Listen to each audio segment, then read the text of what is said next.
Hello and welcome to another edition of the Casual Hour, a podcast ostensibly about video games, but mostly about the month of February. I'm your host, Bobby Pease. Joining me live and in color, not as always, but as a week old, the gamer on the go, Chase Kinnicky, and the gamer that we allow to be here, Johnny Amazich. Hi, thanks for having me. It's very I think you all should be coming through. I'm hoping that you're coming through on the desktop audio that I got set up. We learned our lesson last time. Johnny, can you at least let me know if I've not fucked up royally already? I can hear us talking. Can you hear me talking? It's on a delay, so. This is great stuff. Yes, this is very good. Am I coming through, Johnny? Yeah, we all sound good. Great. Okay. Awesome. Well, let's have a podcast. This is a weekend to doing the show live. This is the first time we're going to tell you about one of our monthly preview episodes, which might be, I know that we say that like the deep dives might be our favorite. Those are really cool, but I think this is my favorite episode that we do. And I like this one because we look behind at what we enjoyed and we look ahead at things that we might like. We're going to try and add a little bit of zest to the show tonight. We're going to add a little bit of the videos behind us so you can see what we're talking about. Chase does an incredible job putting all the notes together for these episodes. He gets links and descriptions, and he puts some little quips in there that make me laugh when I read those, and he does a nice job getting these monthly previews together. And he really runs the show on the previews. But with that being said, before we get too far down the line, I just want to do a quick check. How you guys doing? Everything good on your end? We got our first snow here in St. Louis, which was a big deal. Yeah, I got to drive. First snow that's stuck. We've had Fair. snow, but like it's on the ground. You can see it now. Yeah. Which is cool. I was driving 20 miles an hour on the highway back to my office earlier today. 20. You drove 20 miles worth of highway, or you're going that fast? 20 miles per hour. Oh. My one of my friends sent me one of his like doorbell cam footages. Somebody just straight up drove through his yard today. Took out a sign and everything. Jeez. It was wild. Hopefully no one was hurt. Yeah, I mean it seemed like they were fine. They got the hell out of there pretty quick. You're both good. That's great.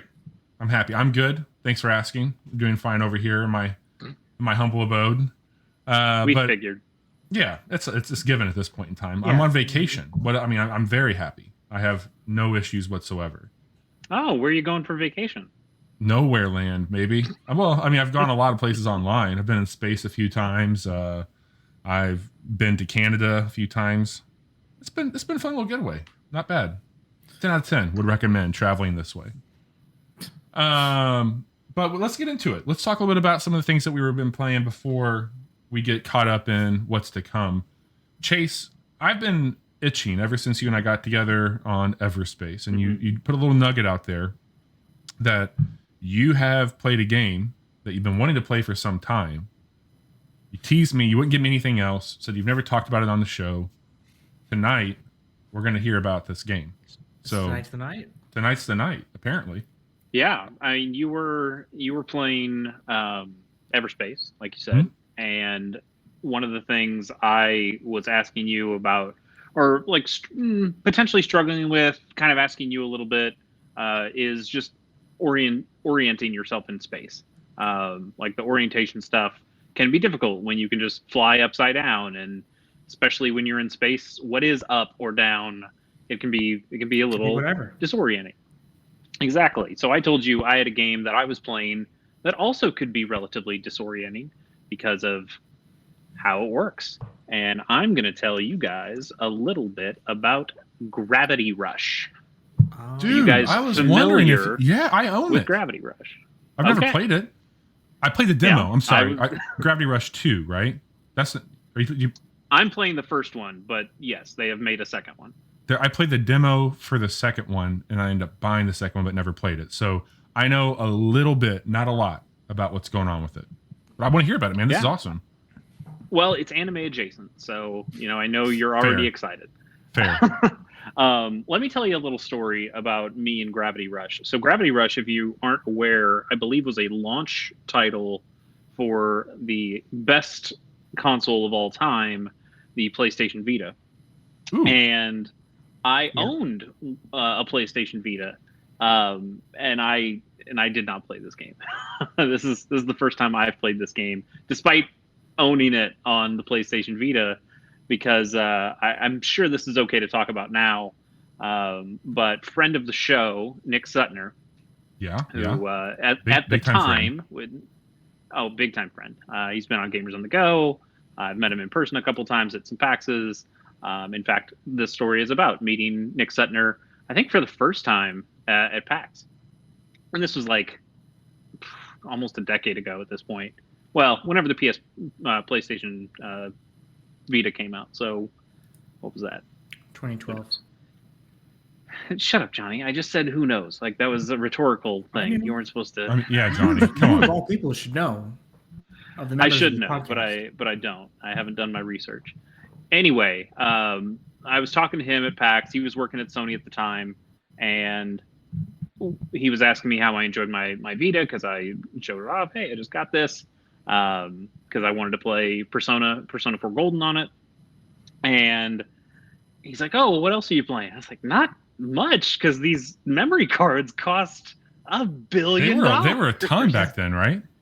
They were so expensive, and they were proprietary. You could only use them on Vitas. Like it wasn't even the way it should be. What was Sony's card format that they had that wasn't SD cards? Memory stick. Yeah, the memory was stick it UMD? Duos, that's right. Is that what you're talking about?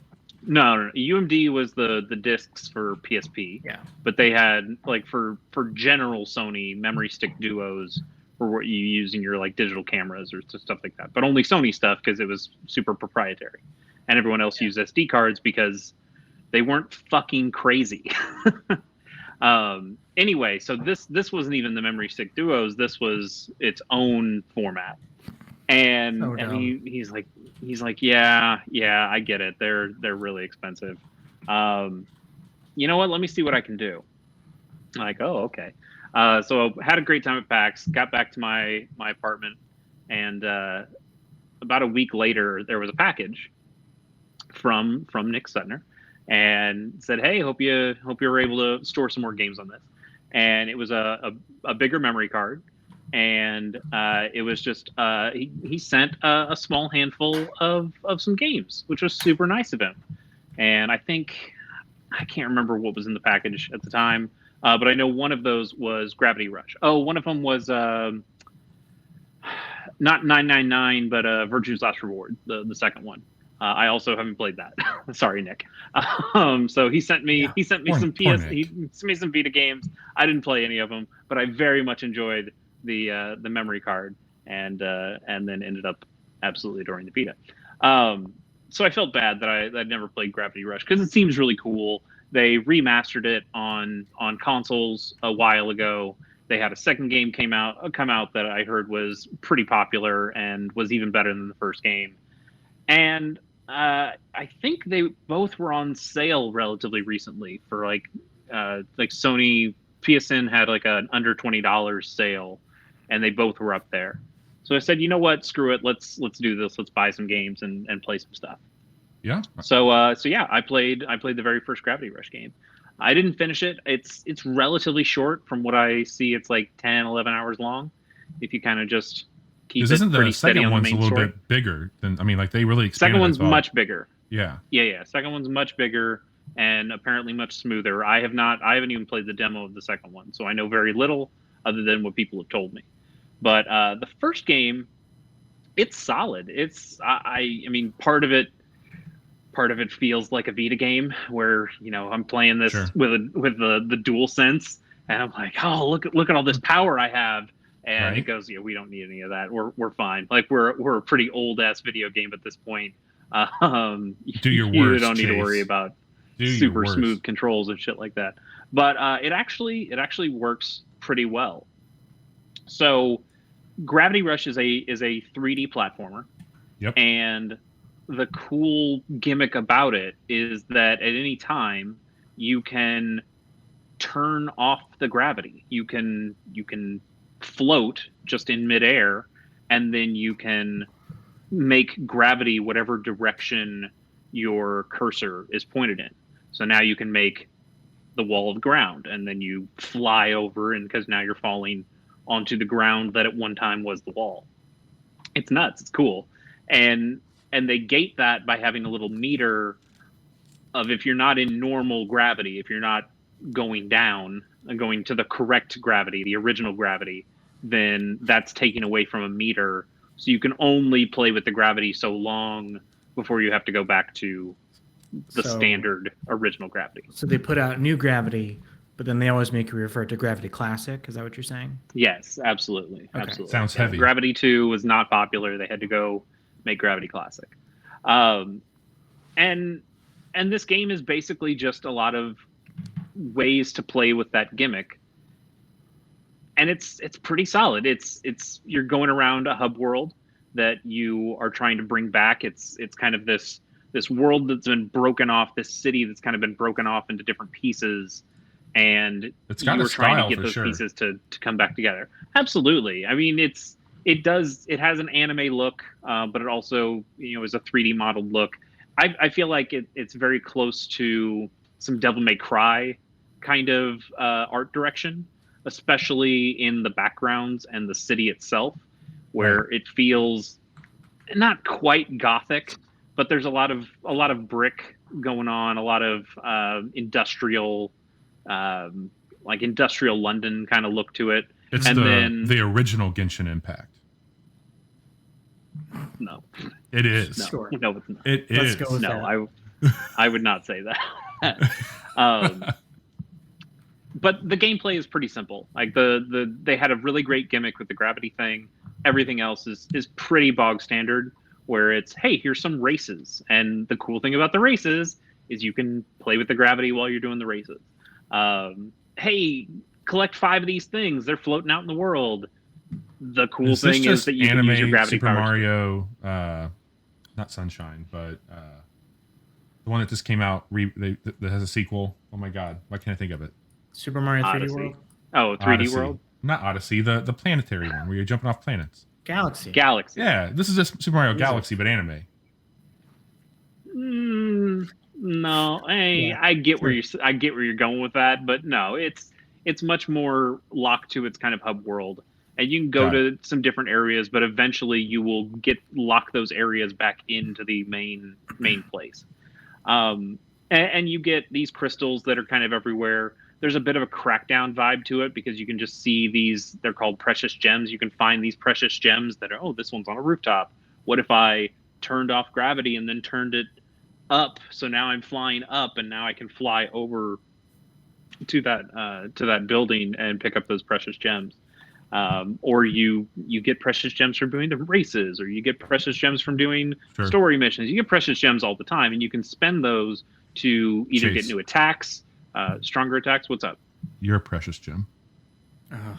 Thank you, Bobby. I appreciate that. I'll take that to my grave. And then the thing you should first do is spend your precious gems on making that meter last longer and replenish faster. So I gotta say, despite it being a pretty standard 2012 game, according to Johnny, it's because the Johnny PlayStation wasn't a Vita came out in fan. 2012, as you correctly pointed out. You have to be a know-it-all. So despite being a pretty standard video game, yeah, I think it does. I think the gravity gimmick makes it interesting, despite being pretty standard or even substandard in a lot of other places. That being said, I'm really looking forward to finishing this so I can play the second game, which I hear is much more freeform and smooth and interesting. Is it better? Yeah. If you're saying it's slick, then I think it's probably a world of difference from this original Gravity Rush game. Yeah, I like the demo a lot. I mean, I like the demo enough that I bought that game. Or the DLC or something, because I think they gave that game away for free for a while at some point in time. or heavily believe it. discounted.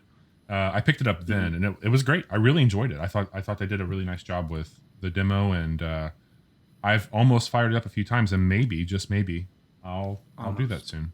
Hey, Yeah. you know what, Bobby? Almost only counts in horseshoes and hand grenades, my friend. And So, horse grenades. I know. put I up get or it. shut up. God. Johnny, as a fellow man of culture, though, you might appreciate this. Yes. There is some free near Someday I'll be automata cultured. to be skins for Kat, the main character of Gravity Rush. That just so you can make. you're just making this game that's already inherently horny, even hornier. Yes. You can make it more anime and No. more horny if you'd like. Oh to. my god! Look, never mind. I'm not. This is a family-friendly show. I'm not. No, it's literally not. I set it up to where it's not for kids, so you're good. You can say whatever you want. I'd rather not have whatever was running through my head be on. That's fair. That's of fair. record. That's fair. So let's just move. Yeah. past So it. I'm really enjoying the first game. Cool. I've probably put about 5-ish hours into it, so I'm getting Halfway to there. the spot where it might end, and then yeah, really looking forward to trying the second game and seeing how much they improved, because according to everybody, that is the case. Hold on. Awesome. What else did you play? Well, you guys on a number of different occasions, Johnny most recently last week was talking about Bug Snacks. Oh, And that's a game I own because I got it with the PlayStation 5 Plus game for that 1 month. And I don't know why I hadn't started it. I know I was excited about it. I heard other people talk about it. And then I was listening to some people talk about Game of the Year stuff. And they started to kind of touch on spoilers of Bug Snacks. I went, oh, wait, I don't want to get spoiled on Bug Snacks. Oh, wait, I need to just fucking play Bug Snacks. So Yeah. I did. I spent a weekend and I just knocked all of Bug Snacks out because it's not super long. It's like seven-ish hours maybe. Is it that short? Yeah, it's time. Yeah, it really isn't. Like it could get longer based on if you wanted to try to catch all of the Bug Snacks, because some of them are pretty devious to catch and take some thinking or out of the box thinking or some sort of thinking that that I did not want to use. And yeah, I just knocked that out over a couple of sessions, and I gotta say, I think it was pretty good. I don't know if it would have cracked my top 10. I feel pretty solid about where I landed with my top 10 games last year, but I did really enjoy it. I think it probably could have competed in a few categories. Specifically, did we mention any Bug Snacks in our I think thing Bunger, that's not a Pokemon but totally Yeah. Pokemon? We did. Bunger came out. I might have fought harder for Bunger if I'd Bunger's actually pretty experienced good. Bunger firsthand. Bunger's pretty damn Bunger's good. great. Barbecue Bunger also pretty good. I would eat a barbecue Bunger over a standard Bunger any day of the week. I don't know Well, of course. if I would want anything to do with Bug Snacks after. We should try. Hearing- High Point does a lot of weird shit here in St. Louis. I bet you if we really went to with like a nice presentation, like I'm talking a top tier PowerPoint of Bunger versus barbecue Bunger, we can get High Point on the Bunger train. We can get Sugar Fire See, that feels on more the like barbecue Bunger. that feels more like a Bailey's Range thing of like Okay. which Bunger is the We're best getting Bunger. 'cause real they St. do- Louis on this episode tonight. Oh, absolutely. I actually got High Point earlier this week. I got their special, which was called the Pimp Biscuit, which was a Nashville hot chicken sandwich that was on a biscuit with That was pimento my cheese stage and name hot in honey. college. Pimp biscuit. And Yeah. while you were It's eating okay. it, did you feel like you just were going to keep rolling? No, I felt like Or I did was you going have to to die break of stuff? salt. There was so much salt. It was so salty. Did you I- immediately get a backwards red Yankees hat? Yeah. Hey, no one Yes, knows. I what went it's full like. Durst. Did you wash it down with some hot dog flavored water? Oh. Oh If God, only. gross. Anyway, I thought Bug Snacks was great. I had a good time with it. What I really enjoy is how much out of the box thinking I was able to do. There was one time they give you a number of tools throughout the game that you use to catch Bug Snacks, and at some points I ran into some snacks that I just like. I don't know how to fucking catch this thing. Like it's in freezing cold water, so Uh-huh. I can't just put my trap in the water because it will freeze and break. I can't find a way to get it to come out of the water. So I know that I need to stun it somehow so I can go into the water and just catch it with a net. But how the fuck do I stun it? And I just was having some real trouble. And there was one actually that was boggling my mind even more. It was on the beach. It was on the second beach area that you can go to that has volcano stuff. And there's this banana that's going, a red one, banana hopper, a red Banana steam. hopper or something. Forgot what it's called. Yes, there's always money in it. But it's just this banana that's hopping between trees, and it's so high up that I can't find a way to grab it out of the air. You do have this kind of launch pad though that you're able to put down, and then sometimes you can put like a trap down on it and toss the trap up so you can catch some things that are flying in the air. And that works great because you can lock onto things too. So if like there's a olive, perhaps a green olive is flying around. Love it's me just like olive. a lazy little thing, and I can just toss that trap up, and then when it's ready for the trap, I close it, and now I've got that green olive. No problem. This red banopper though, not working because it hides between these trees, and I can't lock onto it because it's so fast as it goes between trees, and I can't just catch it while it's in the tree. So I'm like, okay, what do I do? I have another tool that is kind of like a crossbow that has like a suction cup at the end, so you can lay these kind of line traps, and if any bug snacks run into it, then they get stunned. Perfect. Okay, so I can set this up on this rock, and I can shoot the suction cup at this kind of like broken piece of ship that's out there that's above these trees. Okay, if I can line it up just right to get the line to cross where this banopper is flying between, and there's just not a place. I cannot set up the angles. Like this is damn it. Fuck. Like I thought I had it. I thought this was what they wanted me to do. Like I put everything together. Thanks, Sarah. Sarah do something? Yeah, she followed us. She's listening to us. Oh, that's nice. That's nice. And Magic Airship too. Anyway, so what I ended up doing, I put the crossbow with the suction cup on the spring, and then I used the spring to shoot that up in the air. And as it shot up in the air, I then shot the suction cup to that same place, and it timed it just perfectly. I don't think this is how you're supposed to catch a red banopper. This is just how I caught a red banopper, and I timed it just perfectly to catch that thing in the trap, or to knock it down, so then I could just go over and catch it with the net. And I felt so smart. I felt so smart. It's such a rewarding experience. For being as simple as it is, it's very rewarding. And the quest was to give this specific character this red banopper, so they could turn their arm into a red banopper, or they could have like a red banopper arm. Like, okay, cool. But I didn't read that part, so I made their leg a red banopper, and the quest didn't finish.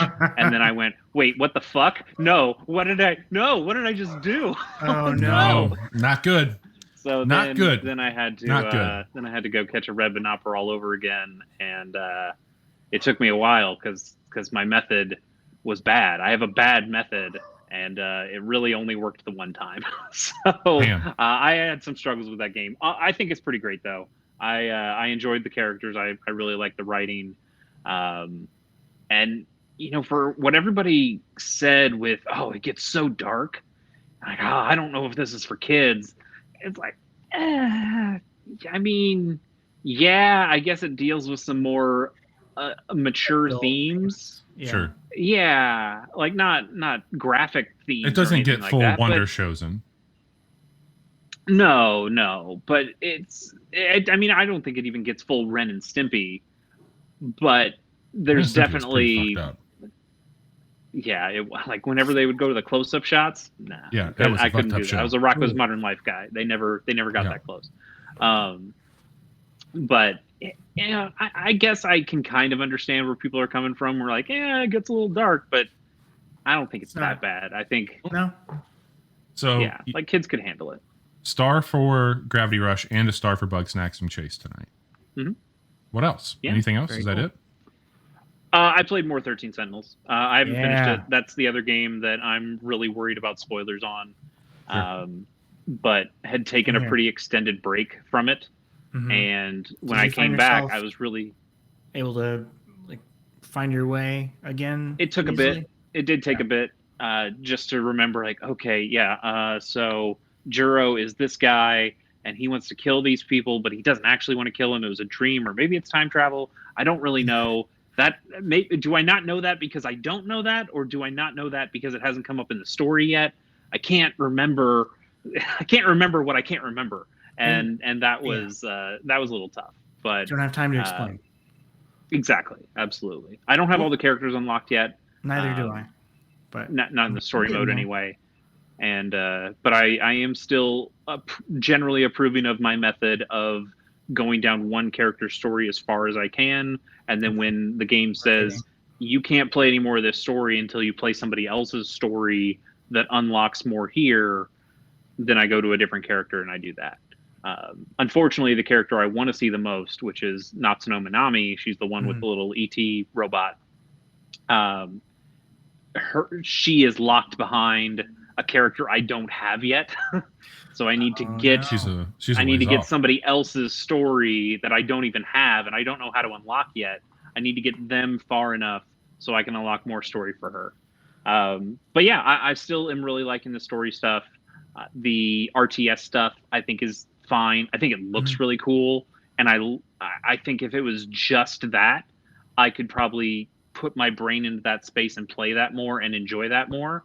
But knowing that I can hop between these two different styles of game, I'm kind of always going over to the story stuff that I'm liking way more. Same here. Yeah. There are a couple times where they'll say, "Hey, you need to get to this level, this wave of the RTS before you can unlock more of this person's story." And so I'll play it then, and it's fine. And I'm playing it still on normal mode. I could bump it down, but even on normal, so far things have been really, really easy. Yeah, it's been totally And manageable. yeah, I do. Some of those attacks are really cool. Like using the big railgun is really cool, or having somebody fly over and land on a spot and then throw out a bunch of multi-lock missiles that just totally explode everywhere. There was one RTS mission that started to kind of change things up a little bit, where I needed to use an EMP move to knock these big flying things out of the sky, because I couldn't do any damage to them in the sky. So you need to knock them down, and then you need to get your big brawler dudes to get up close and just do their big damaging attacks that can break through their armor. And that was kind of fun, because it was managing all these smaller flying things at me, and then also having to try to get positioning to get this unit to go up far enough that has the EMP attack, and then this other unit that can't touch anything because it's all flying up in the air and all they have is melee abilities, and then getting them to navigate to that spot correctly. And that was a lot of fun. I found that to be a solid experience, but I still just want to do the story stuff. Sure. And for whatever, and the story, despite halfway referencing stuff that happens in the combat part, they just don't connect. They feel so incongruous. Like every piece of the story stuff that I've been doing, it's like two people actually know about the Sentinels and know how to use them and talk about how they've been in one before. And then I just go over to the other side and it's like, oh yeah, we got all 13 of them here and they're all doing crazy attack stuff. I was like, well, that doesn't make any sense, because this character that in the story stuff that I'm in doesn't even know what the fuck these things are. Yeah. But also you're cherry picking at the story so much where anybody could be in any timeline kind of thing. I appreciate that they've separated them out, but it also leads to it not feeling like it belongs together. Like a whole, and that's kind of complete. weird. Yeah. Sure. I get that. Yeah. So I'm curious to hear where that game goes. I know that it's got a lot of fanfare. I don't know if it's for me, but I am definitely enjoying hearing the hot takes that you two have and from other sources. So I know you're trying to avoid some stuff on it, Chase. I think from a sci-fi perspective, it does some really cool stuff that anyone who appreciates and enjoys sci-fi could get something out of. But I don't know At the same time, it's pretty anime. It's pretty anime. It might tip the anime scales a bit for Bobby. But yeah, I don't think the RTS stuff. I enjoy it, but I don't think the RTS stuff has enough meat to it right now. Mm-hmm. From what I've played, that Bobby would say, "Ooh, yeah, I can really sink my teeth into this to counteract the anime bullshit." I don't think you would enjoy. So I don't think it lines up together. But yeah, I mean, I'd love to be proven wrong. Yeah. If you want to spend some money on this game, totally. Yeah. Well, let me tell you about some stuff that I've gotten into this week. That's pretty exciting. First of all, I've been playing a lot of Everspace. I've gotten to a point in that game where I still got like all of Union to go through, and I really want to, but I'm at a point where I'm capped in the story. Yeah, you hit the level cap, didn't you? Yeah, I did hit the level cap. And so I just don't know if it makes the most sense to keep going right now or to like maybe for the next update. Yeah, wait for the next update and then go into it, because it is something that I definitely want to check out. And I love that game so much, but I don't want to burn out doing all this stuff and not getting credit for it at this point in time. Mm-hmm. So because of that, I had looked for some other opportunities to check out some stuff. And one of the games that I had wish list on Apple Arcade was a game called Nuts. And we're going to talk about this game in the back half of the show when we get into the February preview. So I'm going to be kind of ahead of that because it comes out technically February 4th for Switch and PC and I think PlayStation. But Nuts is something, man. That game is highly, highly, highly stylized. It's a squirrel surveillance game, which is crazy to talk about. Like if I'm like, hey, we're gonna play this game where we have to set up some cameras and we're gonna watch squirrels, and I'll show a video of how it looks later on. It's giving me some like Firewatch vibes. Oh, dude, it's definitely got fire. The story, from a story perspective, it plays very much like Firewatch. My 2016 game of the year. I think it was the third game of the year for the casual hour from that year, if my memory suits me correctly. We never know. We'll never know. Nobody has categorized that stuff. Yeah. But the whole premise of the game, it's set in 1997, I believe. You come to this forest area, and you're going to be doing surveillance work on these squirrels. You slowly start to unravel it, and maybe there's some other weird shit happening in this area. But the gameplay loop is divided by a day and night cycle. So during the daytime, you're placing your camera. When you first start the game, you have one camera and you have a GPS tracker. There's a fax machine and your little giddy up, and you have a camera, like a camera that you carry in your person, but then you got a camera that you'll set up as well. And it's basically saying like, hey, go to this tree, set up your camera, and you want to find out where the squirrel comes from. Well, if you go down there and you put your camera the wrong direction, but in the right vicinity, you're not going to see the squirrel, obviously. So you come back, and when you're ready to enter into the like review or the surveillance period, you've got like a big ass Macintosh set up, and you got a printer. You sit down, and it kicks over to night. So at night, you're just playing back the video that you recorded, and you're watching the path of the squirrel. Well, when you first see the squirrel, it's like, oh, cool, take a picture of it. Well, you can like then zoom in on the picture through the computer, you print it out, and the tactileness of it's really cool because you'll go and you'll fax it to your boss, and like, okay, well, there's a tack board over there, you can hang it up, and like as you're doing shit, you can decorate whether it be a fax or a photo all across your camper. But then she's like, well, okay, that's cool, that's a squirrel, we want to track it, but I need to know where it's going. So like, we're going to drop off some more equipment for you. So you get a second camera, and then the game is really this revolving day-night cycle of, did I position my cameras correctly? Was I watching where the squirrel went? And then you're reviewing it, getting to that final destination. Then you take a photograph of it, and you get some more clues. I don't want to spoil anything because there's some really cool shit that unfolds when you're doing this. But I think that this is a game that I will go ahead and say we're going to be talking about in December at least for maybe debut, at least maybe for style, because it's got style for Style. days. Yeah. Bobby, it's January. You can't be talking about December. I'm calling it right now. This is one of the most hyper stylized games I've seen in a while. Market, dude. Market, dude. I'm not even sure there's going to be a December. You're probably right there. Yeah. So I've played this on my phone, and it's fine. It is a first person game. I don't think that it is the best for touch, but I did play with the controller, and that was all right. Controls are a little weird. I played it for like 10 minutes earlier tonight before we started the show, and it is I'm a little not strange sure how I feel about it, control wise. But here's if you have the option to play the game on a computer, play it on a computer. That can be a Mac, or that can be an actual PC. You can do Apple Arcade, or you can do it on PC, because the way that you use the mouse and the keys to interact with it is just a lot better. It feels more natural for the game. But yeah, Nuts comes out February 4th. We'll show a little bit more of that here in a bit. But it's not the Switch though. It's coming to the Switch. Yeah. I don't know That's how why I'm much I gonna play think that playing with a controller. I mean, it's serviceable. It's fine. I'm sure it'll be okay on the Switch. If that's where you can play it there. What if I had like some sort of like hoary split pad thing? I don't know if I would play it in handheld, because I think that like some of the stuff gets pretty intricate. Where like when you're positioning your cameras, you're looking at the viewfinder on the camera, and I think this might get a bit muddy on the Switch at that level of detail. But potentially, if you're gonna play in handheld, use a hoary split pad.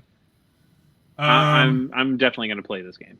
Yeah, it's very, very cool. I think. So Bobby, yeah, what are you doing when you aren't playing with your own nuts? When I'm not playing with my own nuts, I'm breaking shit apart. I'm breaking stuff in space. Gross. Yeah, I decided after listening to friend of the show Vinny Caravella talk about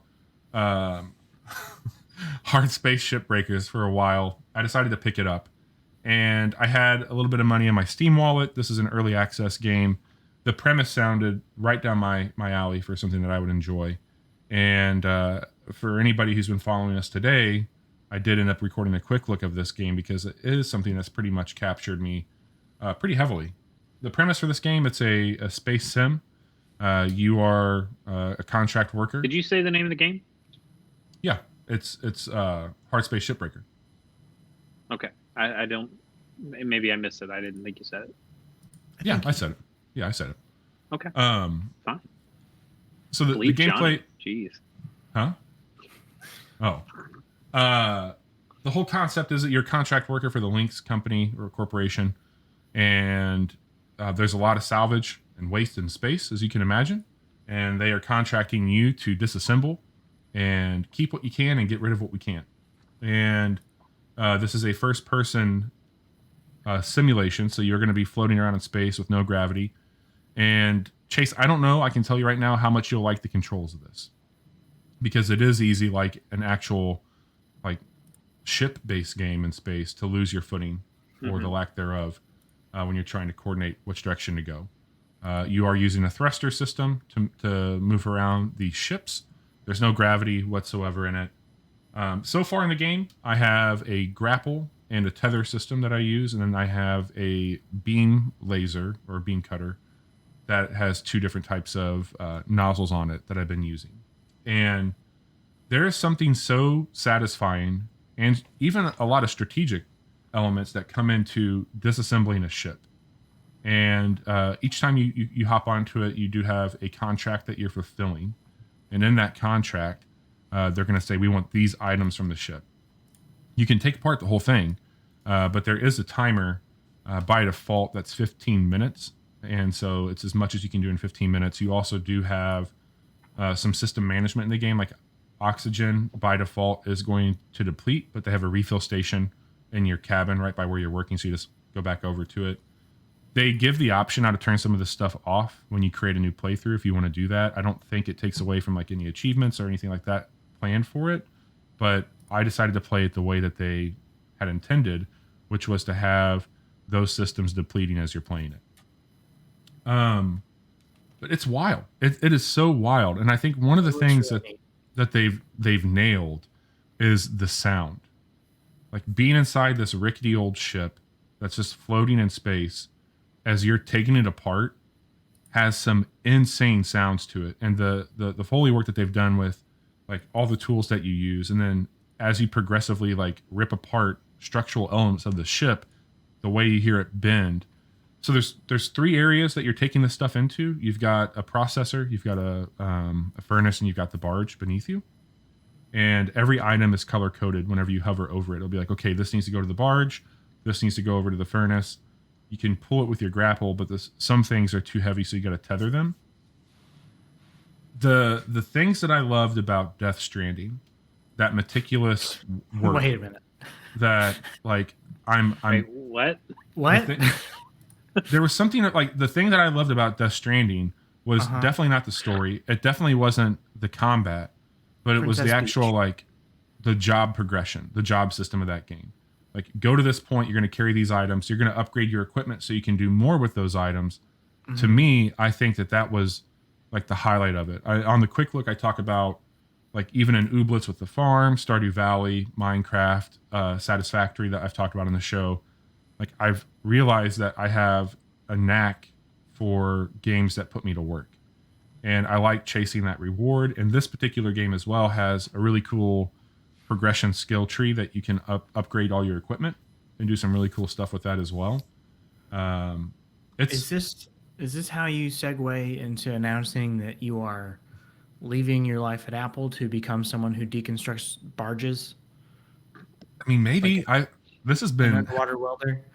I don't know if they make a suit large enough for your very tall body. They don't make one big enough for me. There's something like really good about the music also. It's got we got these two mixed up all the time. Outer Wilds. It's got the Outer Wilds vibe where you've got that twangy kind of backcountry music laid against this hyper futuristic work that you're doing, hyper futuristic location. The writing in it is a combination actually of the two games that we get confused, Outer Worlds and Outer Wilds, where it's pretty clever, but it's also more kind of like salt of the earth type dialogue around what's going on. And it's also like a real critique of capitalism, or like a light critique of capitalism. It kind of reminds me a little bit of a game called Cart Life.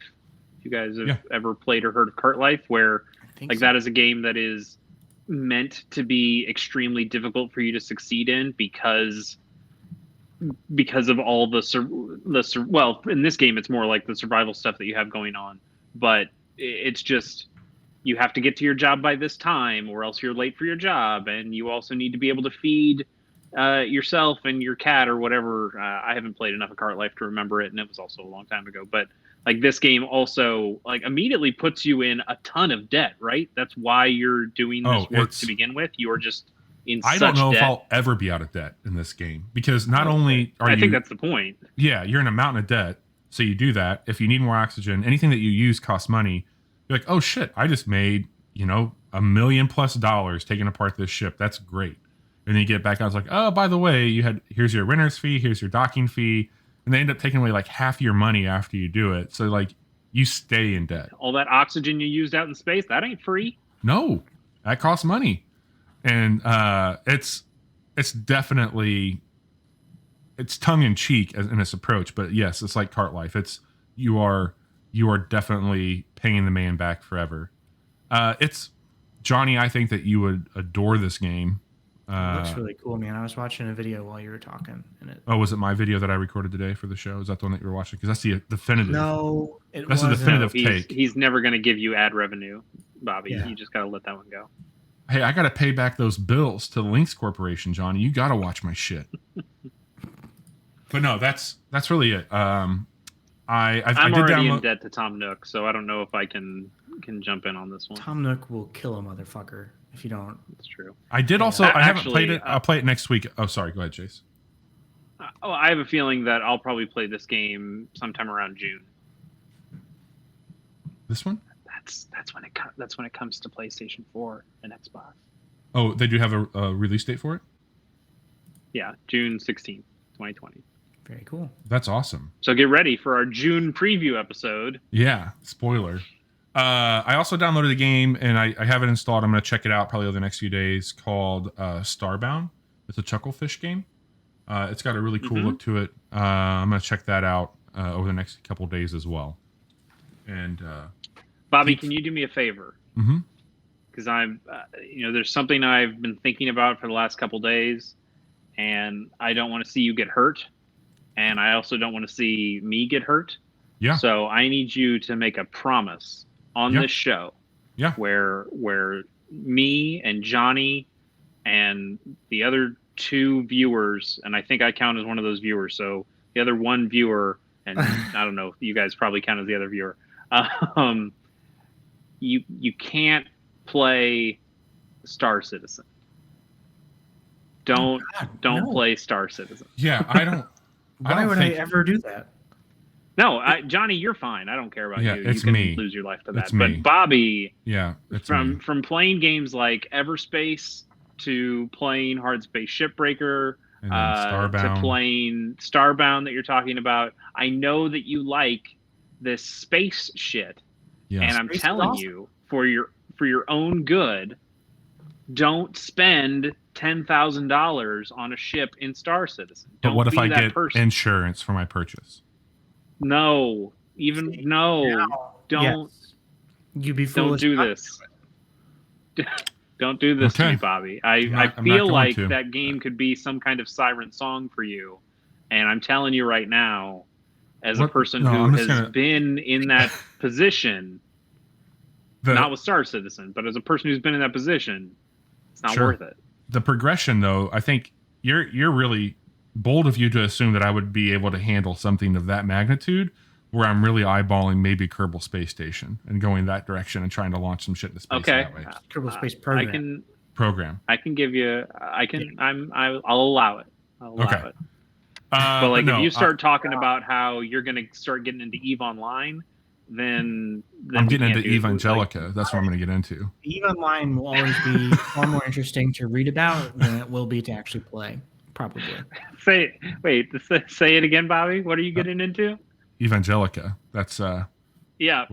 Good. Yep. That is definitely the name of that anime. Yeah, that's the one. He's trying to say Evangelion. Evangelica. That's the new shirt. The new merch. What was the name of my preschool? I'll lend you my laser disc. Fair. All right, Johnny.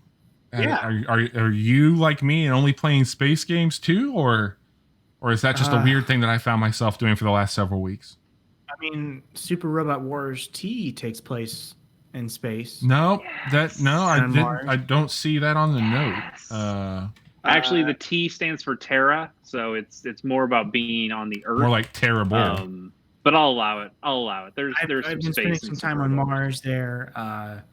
I've got some cool new mechs that have joined my party, and I still. What mechs? What are we talking about here? I mean, it's the swordfish is really cool. I dumped a bunch of credits. Oh, that one movie from the early 2000s.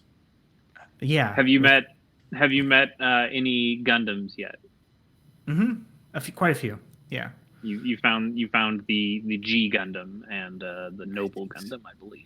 Yeah, I'm on scenarios. I'm sorry, it's the Burning Gundam. Yeah. Yes.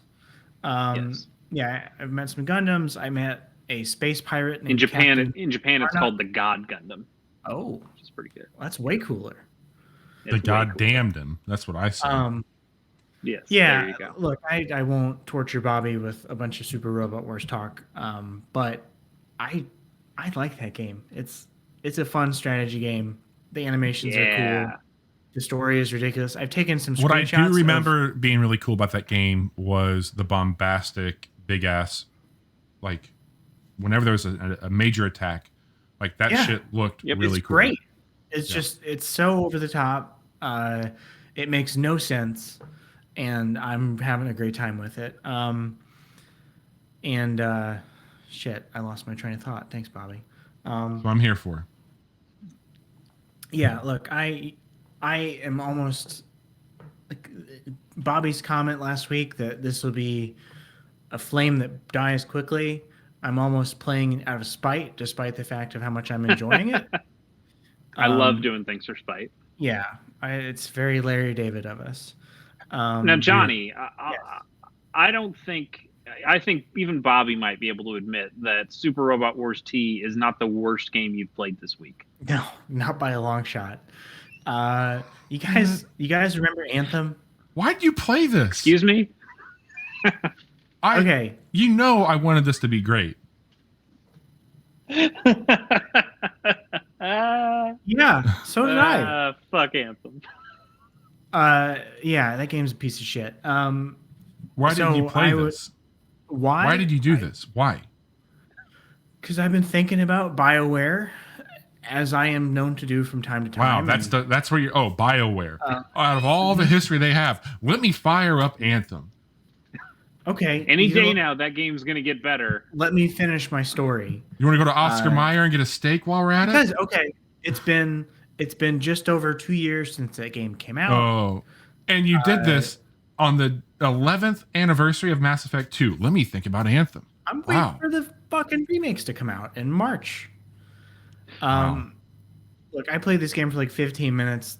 The flying still feels good. Everything else about it feels bad, including when you're walking around in the fort. I mean, the flying feels good until they say like, "Oh, you can't fly anymore because you're tired." I think that they reduced how long it takes before you overheat, but still that sucks. Why would you ever do that? And yeah, I was looking at my games library on my Xbox, and Anthem starts with an A, so it's right there at the top, and I was like, huh. It's true. Good. You really used some fucking deduction to get this one, didn't you? Yeah. I wonder. I know. Where do you want to eat at? I don't know. Applebee's.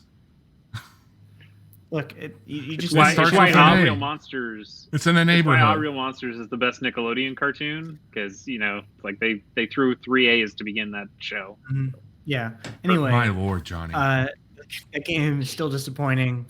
It could have been so much better. Is that you just do this so you can like talk about what it's like to be a disappointment I just to it? wanted to check in because I haven't played it since it came out. What? Nobody has. Because there's not been anything to check in on. Has anybody been like, there were hey, people playing? There's about on the 5 server. fucking tweets that says, hey, we got this problem.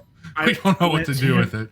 I guess we're going to fix it. But hey, there's new Mass Effect coming. Oh, Dragon Age, that one intern that fucking let Dragon that out of the Age bag? Sucked since the second game.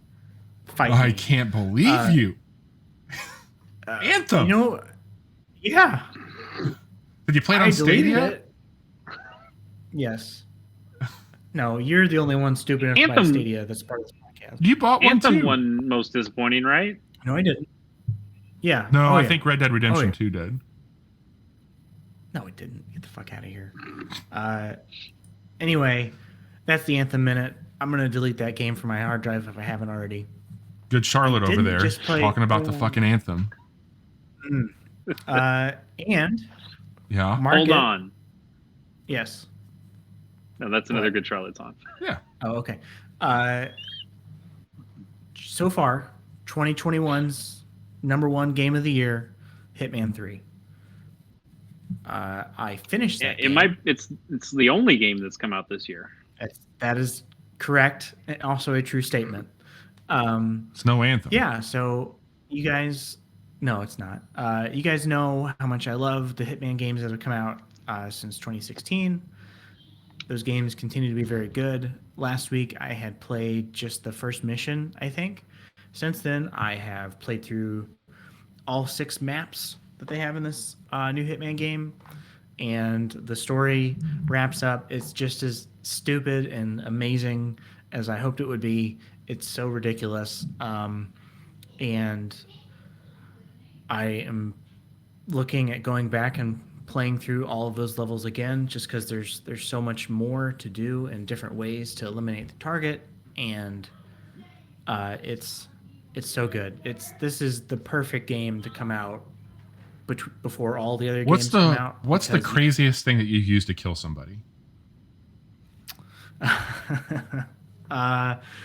So I don't remember the name of the map, but it is at a vineyard, and you are able to disguise yourself as the head vintner, which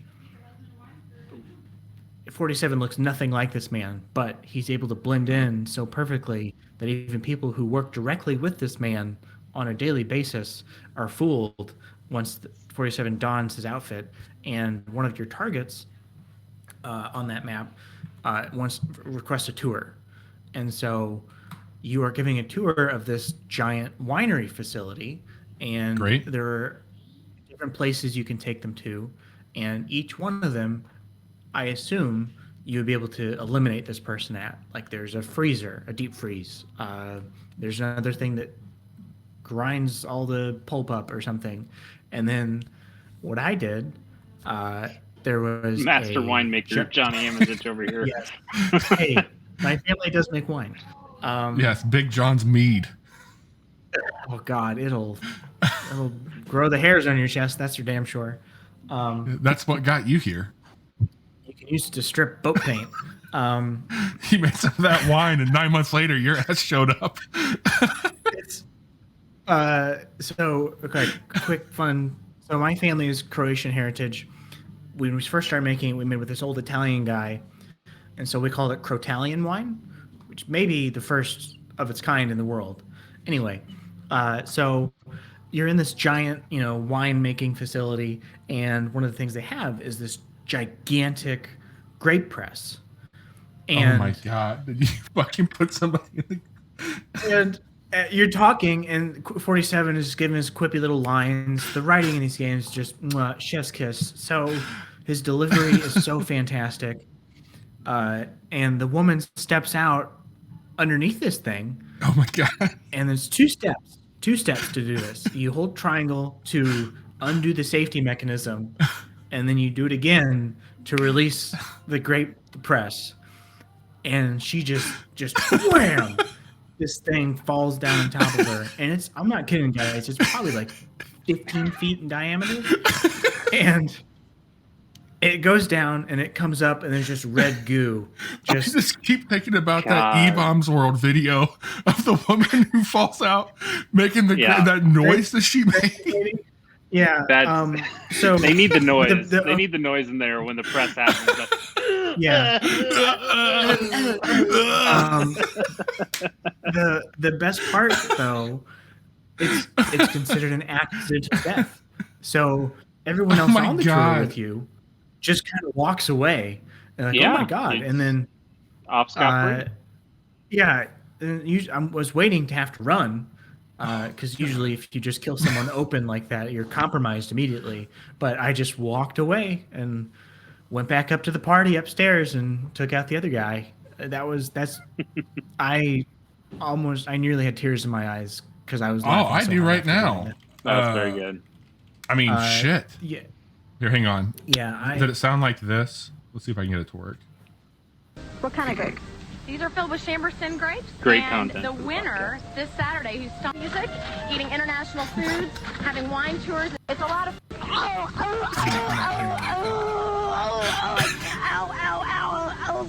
is the part where good Robbie about classic. All right, so moving on. This is one of those monthly preview episodes, which means that we're gonna talk about all the different games. Not all of them. We're gonna talk about a subset of the games that are coming out in February. The ones that are interesting to us or that we think might be popular. The big releases, and then other things that we think just might be cool. But we always start this off by talking about the previous month. That was January, which we're still technically in, but I don't think there are any other games coming out now to February that we are talking much about. But let's go through these things. I had, for my previous picks of the last month, Bladed Fury, which it was like that side-scrolling. I talked about it as like a it looked pretty slick. Demon Blade kind of looking game. It looked really slick. It got delayed. Got delayed to March, apparently. Seems to be the very trend. Quietly. That game is out on PC, I believe, but the Switch version specifically got delayed. So I won't play that until March. Cyber Shadow, I mentioned I might pick that up if I didn't have anything else to play. And from all accounts, it sounds like that game's really good. It came out just yesterday, maybe day I or did two play ago. about 30 And, minutes of it. I didn't have enough to talk about for tonight, but it's a very good one of those. Yeah, and it sounds like it's got some really interesting difficulty options where you're able to kind of upgrade the checkpoints to give yourself a little boost at that checkpoint, Mhm. which seems like a really good way to have a difficult game and then have people customize the way that they want it to be easier, without just saying give me the easy mode. So that seems like a cool thing. And then I also mentioned Atelier Ryza 2 if/when I finish the first one. That's not But then happening. we all know that the week after that game burned me bad, and I have not gone back to it, nor probably will I. But I'm very happy for all the anime artists out there who are getting to draw more Ryza fan art because I like that. Ryza is still cute. Ryza is really cute. So anyway, I would say this was a bad month for me. I didn't play any of the games I wrote down for various reasons. Bobby, you Yes. had Scott Pilgrim versus the World: the game - complete edition, and did you buy that, or did we just talk about No, it? I've got that Ubisoft Connect subscription, so I was able to download it through them. Right. Okay. So I paid for it in a way, but yeah, I got it. Yeah. Just like you remember.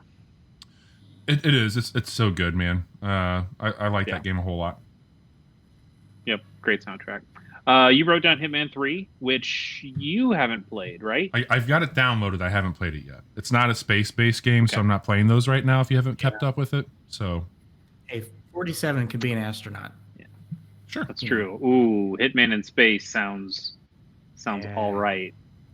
That's I'm fine with it. And then Sword of the Necromancer, which I think is like was that a roguelike? I know it's top down, like Zelda-y looking, but I can't remember if that was a roguelike or not. It is. It's a lot like Zelda. That game doesn't come out until the 28th, so it comes out tomorrow. But there is a prologue demo. I checked it out. It's fine. I'm not gonna say it's a bad game. It's an early build of the prologue. I don't know if I'll pick that game up though, based off how it plays. It's fine. So out tomorrow, but if you're listening to this episode, it was actually out yesterday. Yeah. Out on the 28th. The 28th. And then Johnny, you just had one game here, and it was Hitman 3. What'd you think of it? It's great. It's He likes it. 2021's game of the year so far. He made wine out of somebody's innards. What's the craziest? Yeah, what's the craziest way you've killed somebody? Oh man, probably when I made this great first. All right, let's move on. Let's talk about free games. We all like free stuff here. Yes. First, we'll talk about the PlayStation Plus games that you're going to be able to get for free this month. And there are 3 of them. PlayStation Plus subscribers get access to Control Ultimate Edition. I hear that game's bad. I don't, talking to the people on this podcast, they had nothing but bad things to say about it. It's got the best new character of 2019. Yeah, Dr. Darling. It's my favorite game of 2019. I don't know what you're talking about. I think we all agreed on Fire Emblem as that. I think that's still pretty good cut and dried on that one. Pretty cut and dried. Concrete Genie, which I remember seeing parts of. Like, that's the game where you'd like concoct monsters through graffiti and then use those monsters to solve puzzles. Yeah, I remember that. A bunch of mean teens were out there, and you're stopping the mean teens with your cool art. And then Destruction All Stars, which we'll talk about here coming up in just a bit. But that is it used to be a PlayStation 5 launch game that got pushed a little bit. But that's the kind of like combat racing game. Anyway, we'll talk about that. So all of those are available to download starting Tuesday, February 2nd. So get ready to do that. And then make sure you also download Maneater, Shadow of the Tomb Raider, and Greedfall before those leave on February 1st. So that is PlayStation. Next up is Xbox, and there is a pretty good list of games here for that. So for the God, they always list these weird. I think okay. Xbox Live Gold members will have exclusive access to these games for a limited time as part of Games with Gold. Blah blah blah blah blah. Gears 5 available February 1st to February 28th. Resident Evil. Which I don't one? know if you've heard about it. The first one. Okay. Resident Evil. I think this is the remake. The one that has the lady that picks you up with her long fingers. Is that the one? No, not that one. Oh. No. This one has dogs and they go through windows. Got it. That one is also available February 1st to February 28th. Dandara Trials of Fear Edition comes out February 16th to March 15th. I know nothing about that game. I think that's actually coming to cool box art. That's coming to, I think, Epic as well. The Epic Game Store. Okay. I think it's coming there. Indiana Jones and the Emperor's Tomb. They're Available really February flexing 1st that to muscle 15th. for the Indiana Jones games. Yes, exactly. if you need to play an Indiana Jones game and you don't have time to play Todd Howard's buggy new venture, then this game is also available, I guess. And then Lost Planet 2, which is available February 16th to February 28th. I had fun with those games when they were out. Lost Planet? I don't know. Yeah. The original Lost Planet is a fantastic game. Yeah. I really, really enjoy that game. The mech stuff is really cool. The way they work on the heat system, I think, is really cool.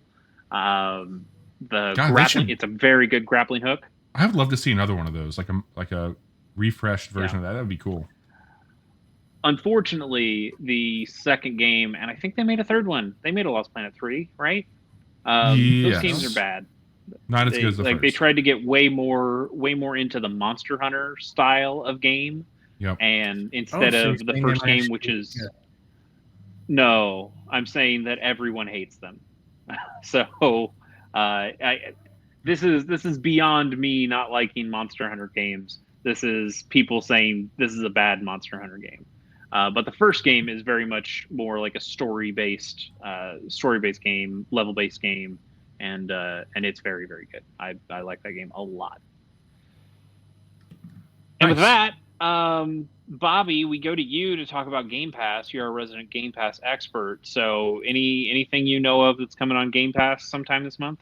The only one that I've seen confirmed so far is a game called The Ascent, which I don't know if that was announced early on with the Xbox Series S and X, but it's a cyberpunk style setting, solo or co-op RPG. Say it's going to run at 4K 60 if you got one of those fancy new Xboxes or a PC that can handle it. It might be on PC. I don't know if it's on PC or not. I don't know enough about it to really give a hot take on it, but that's the only one they confirmed so far. Cool. I guess it's worth mentioning because it's coming out tomorrow. We did cover it last month, but it's so late. That game, The Medium, the reviews dropped for that game today, and it's getting some pretty decent reviews. That's going to hit Game Pass for console and PC tomorrow, or the 28th. Cool. Sure. All right then. Well, it is time to dive into the month of February, which I'll say. Sorry about the. Somebody's excited for the month of February. Some dogs are very. Let me see if this new scene works that we've got for this. Let me see if I can get this pulled up here. This is. So bear with us as we try some new technology. We decided not enough broke last week, that we have to start breaking new things this week. So we're going to try to show some gameplay, some trailers, whatever we got for these different games as we start talking about them. So beginning with February 2nd, we mentioned Destruction All-Stars for the PS5, that kind of car combat, but you get out of the car when your car gets destroyed. I guess that kind of feels like Diva for Overwatch. It just feels like a game where everybody's Diva. Everybody is. And it looks like if the Twitch stuff, we're getting something, right? Yeah. There we go. There's some video. Yeah, this is free to play, I think, right? Yeah. I mean, PlayStation Plus, so obviously people are getting it for free. But Give me it Twisted seems like Metal, one you of those cowards. games. They did. They made a They've new tried. Twisted Metal like 5 or 6 years ago, and it was fine. Yeah, fair. You know, it was This one fine. looks all right. I think it's got a really Anyway. good style to it. Sure, it looks like Rocket League with more polygons. Yeah. I mean, hey, I it's don't free, right? We should at least check it out. I guess. I guess. All right, moving on to our next game, which Bobby already talked about, but now you're going to get to see a little bit of if you are watching this or watching the archive, and that is Nuts. It looks so coming for good. the Switch and PC. It does. Yeah, it looks really good. Bobby, I think you mentioned that you thought it might be coming to the PS PlayStations, and I did not see that anywhere. So It's Switch and PC. You're right. I think it's just Switch and PC, yeah. But it is also Apple Arcade. It came out into Apple Arcade in January, which is why you guys have gotten to experience it a little bit beforehand. But then the rest of us can experience it on February 4th. Game looks really cool. It does. I Let me wanna see if play I can get one of the night. Yeah, here's what night looks like on it. So they changed the color scheme with days and nights, and as the chapters go, there's the board I was mentioning how you can like throw shit up anywhere using the facts, but that's your little station that you can use for tracking shit. It's very good. It's very, very good. Nice. All right, next up on the 5th, the very next day, is a number of games. Well, two kind of. God, it's complicated. Neo Remastered, the complete edition, is coming to PlayStation 5. Also, Neo 2 Remastered, the complete edition, is coming to PS5. Did you like this, Johnny? I played a little bit of Neo. You're the resident Souls fan.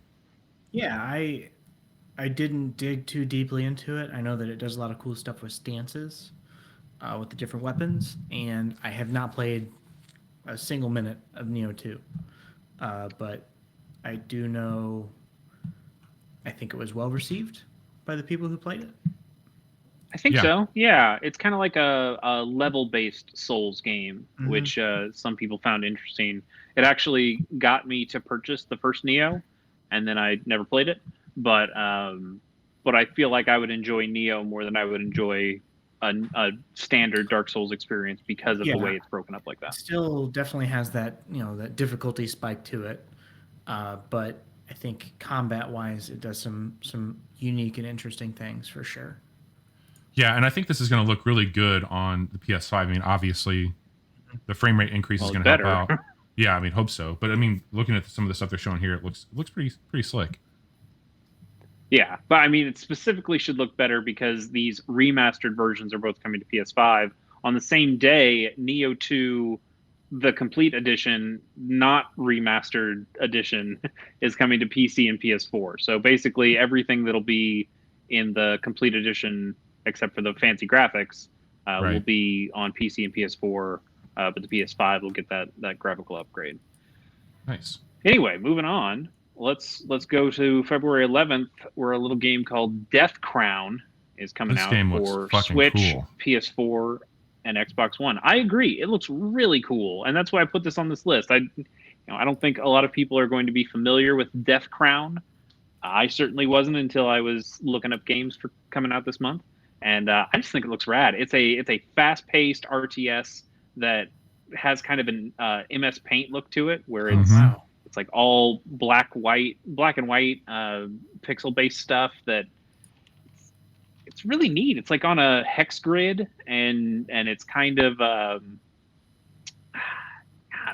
trying to think of other games that kind of do this, but it's a game where you like send out your own creeps to attack the enemy, and they can put out towers and things to block you.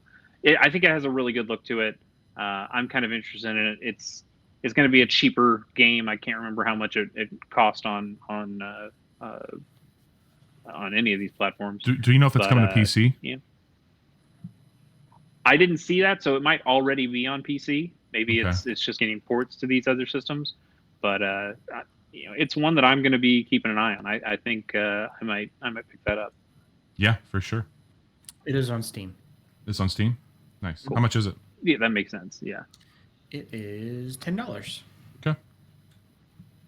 Very cool. All right, let's move on to probably the biggest game coming out in February, and that is Super Mario 3D World plus Bowser's Fury for the Nintendo Switch. What? I'm really excited about it. Another classic Wii U game getting a remaster, making the Wii U all that more pointless. There's less and less relevance to owning a Wii U anymore, and that's a good thing. People I'm glad people are going to get to play really good games that they missed out on the Wii U. Oh, cute. Sorry. Yeah, sorry. You must not be feeling good thing in my throat there. But this is one that I actually missed. I'm really excited because I never played this game on the Wii U, and I love Super Mario 3D Land on the 3DS. So does Johnny. We did a whole podcast about it. People can listen to it on gamersonthego.com. Yeah. But yeah, I never played this one, and I'm really looking forward to giving it a shot.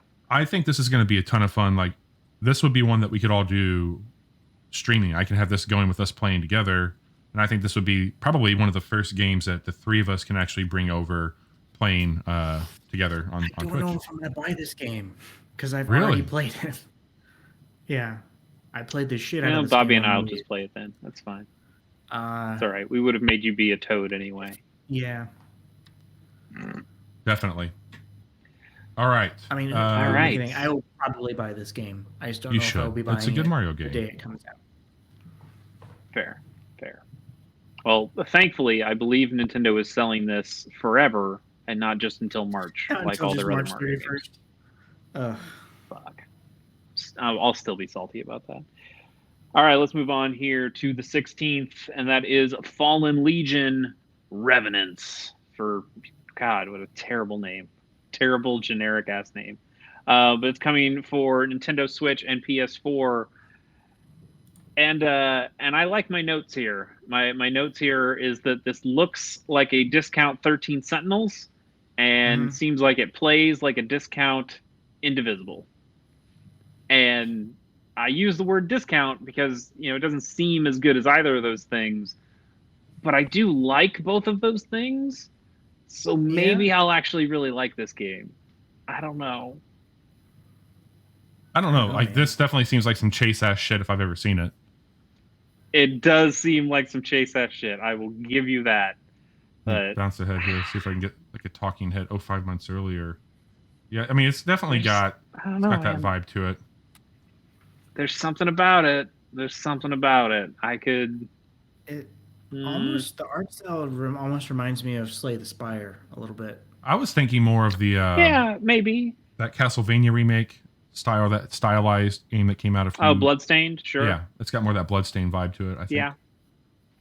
Yeah, I'd say from an aesthetic standpoint, from like a setting standpoint, I think it definitely gets into that Bloodstained thing. But yeah, I mean, it looks like you have a party of characters, and you can use different buttons to have those characters fight in kind of a relatively real-time sense, and do like combo stuff with them. I don't know. It seems really interesting to me. It's one I'm gonna look for reviews of before I pull the trigger, but it's one that I'll keep an eye on because it's on Switch. Switch and PS4 says. Okay. Yeah. Cool.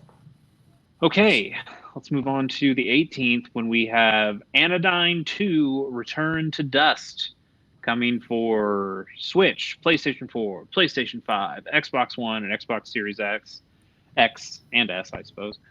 This is a port of a 2019 PC game. Did anyone play the first Anodyne? No. It was kind of Zelda style, like a top-down 2D. This one's not that. It's a 3D. I don't think it's an open world exactly, but as you might be seeing right now, it goes into like it's kind of this bigger world that you find things in and then play smaller games. This is like some Banjo-Kazooie shit. maybe. Yeah. I mean, it looks like it goes into that first Anodyne gameplay. It's like for Jumping something. Flash. I don't That's know a fucking enough about weird Jumping looking Flash man. to be able to help you there. It does look weird. The writing is weird. I never played that first game. I think I might own that first game on Switch, but I've heard people say good things about this second game.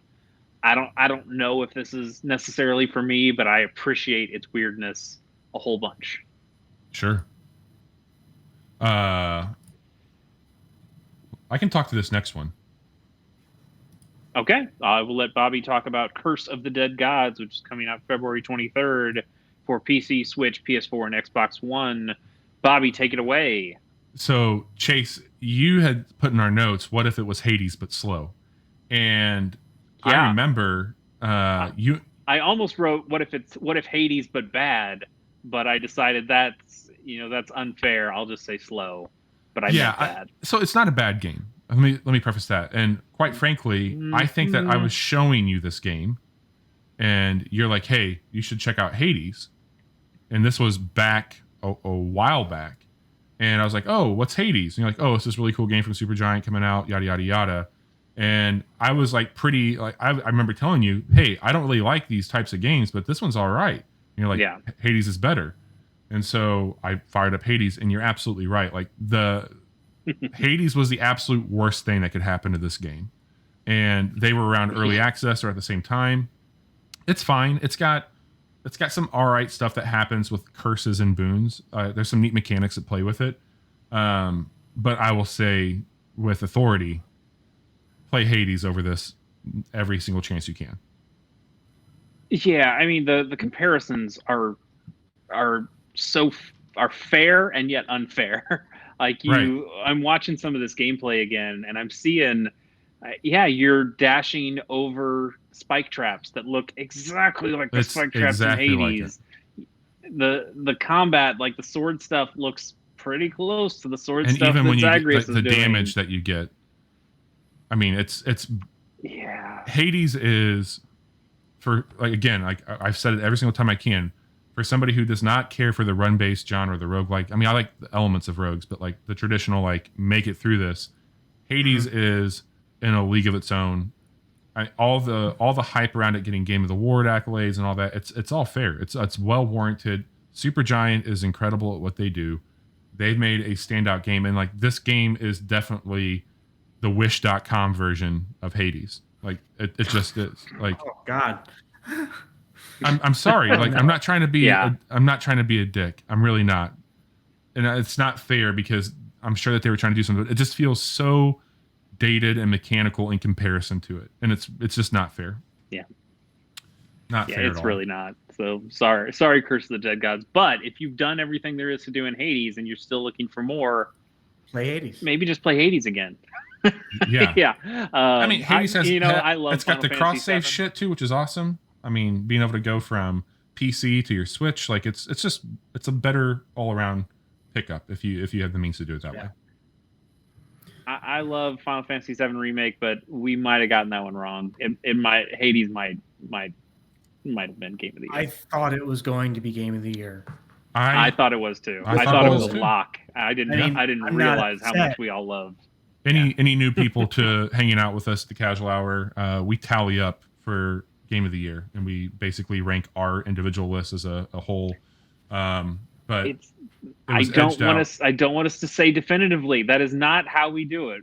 That is data that we take into account when we make our decision. It just so happens that we've always gone by that. I think that the reason that we edged out Hades with Final Fantasy was Final Fantasy VII Remake had far more to lose. And that bet that it could be what it was, and that it still captivated somebody to be honest, who it still could.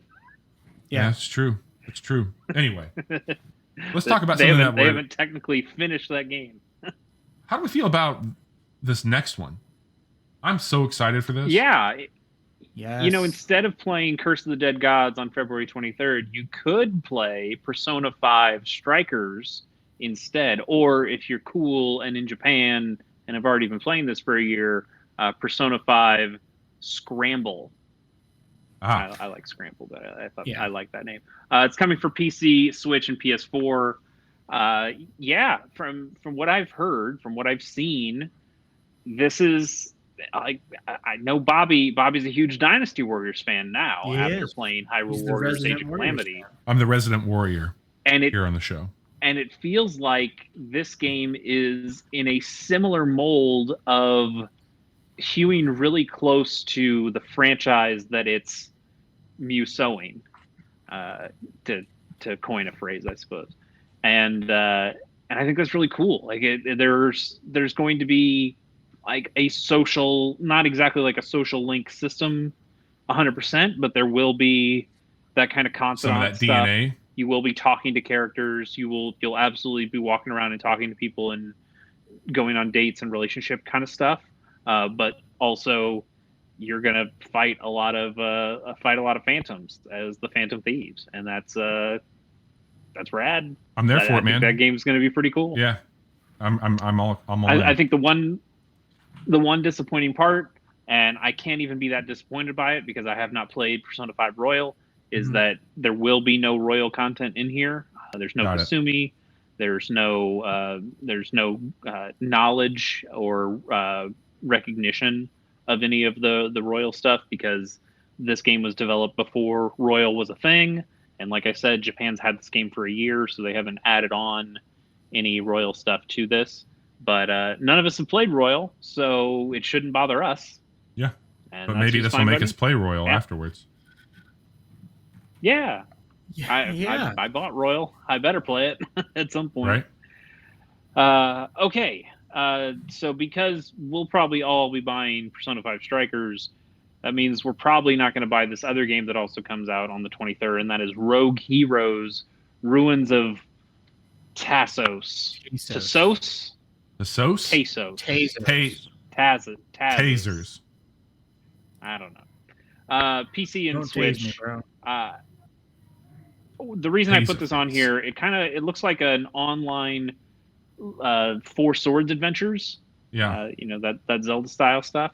And but instead of having everybody be Link and having all of Link's abilities, this game has classes and some procedural roguelike elements. So it seems like it could be a fun game to get together and play. Sure. Where different people have their different kinds of advantages and disadvantages to work together to solve puzzles. That seems really neat to me. I think it's got a pretty cool art style. I don't know if I'm going to play it, but I thought it looked really cool. Yeah, I mean, it's definitely got that Zelda Link vibe. to the past. Yeah, for sure. Which that's always going to pull on my heartstrings.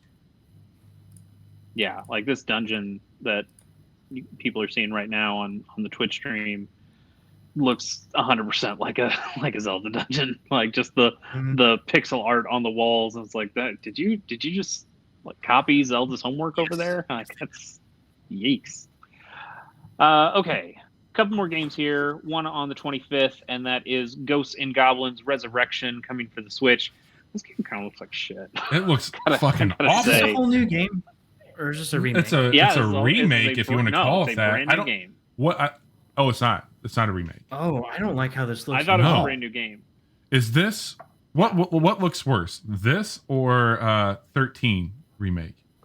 This looks like a game that my son would download on his iPad that has a pop-up ad every 5 seconds.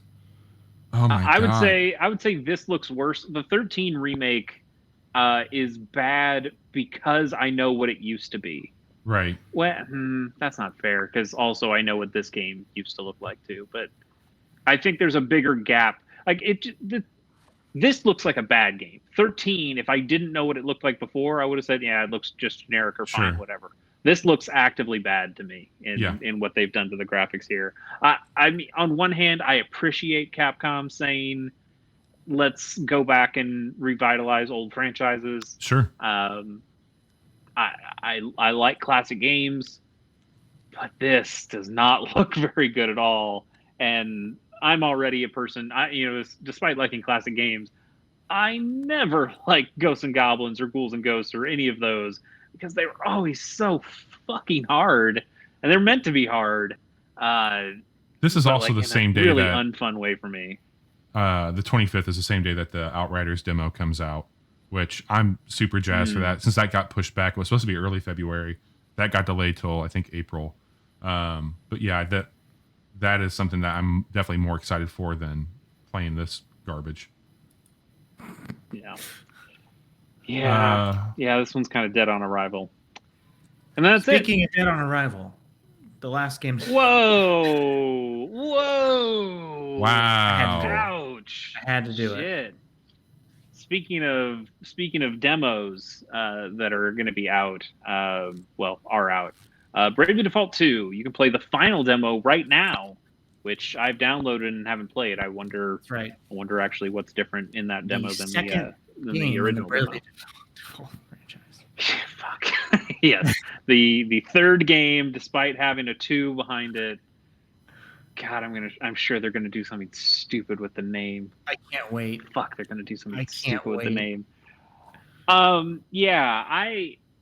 We've talked about that first demo that came out, and then we think it was a news story where we talked about what, or it wasn't a news story. It was a Nintendo Direct where they talked about the things that, the feedback they got from fans and what they're doing to fix it. And I'm sure some of that stuff is in the final demo that I haven't played yet. But I love Bravely Default. It is. I have enjoyed both Bravely Default and Bravely Second a ton. The demo to me for 2. Now they're transitioned to the Switch. It is an art style that is definitely reminiscent of what they were going for on 3DS, but sure. I don't love the transition here. And I think the combat didn't feel as fun in the demo. The first demo. I still love this franchise. I still hope it's really good. I want this game to be good. This game has the potential to be my game of the year. But I feel some real trepidation about it, and so my fingers are crossed. But I'm gonna wait for your take on it, because the demo didn't captivate me. Yeah. I'm curious, for sure. I'm curious, but I just want to know more. Damn it, I want to know more. Yeah, that's fair. That first demo was, they say they tuned it to be harder than originally was, because harder than what the game is going to finally be, because they thought that being a shorter demo, they wanted people to spend more time with it. But it did not feel good at all. Like the amount of damage enemies did and the amount they took felt really bad. That balance just felt way off. So I hope a lot of things got fixed there. Anyway, we'll see. Okay, guys, it's time to talk about our picks for the month. We usually pick 1 to 3 games to mention for what we have here. Bobby, I'm going to let you go first here. What did you see from this month that you would like to play? I'm already playing Nuts, so I want to continue to play Nuts. And nuts about nuts. I'm nuts about nuts. Damn it! I want to keep that going. But Nuts is definitely high up there. I'm going to see that out. I don't think that's a particularly long game, so I should be able to get through that pretty quick. Super Mario 3D World, as I mentioned, I would really like to play that with one, if not both of you at the same time on stream. I think that could be a ton of fun. And then Persona 5 Strikers. I think that this is going to be really cool.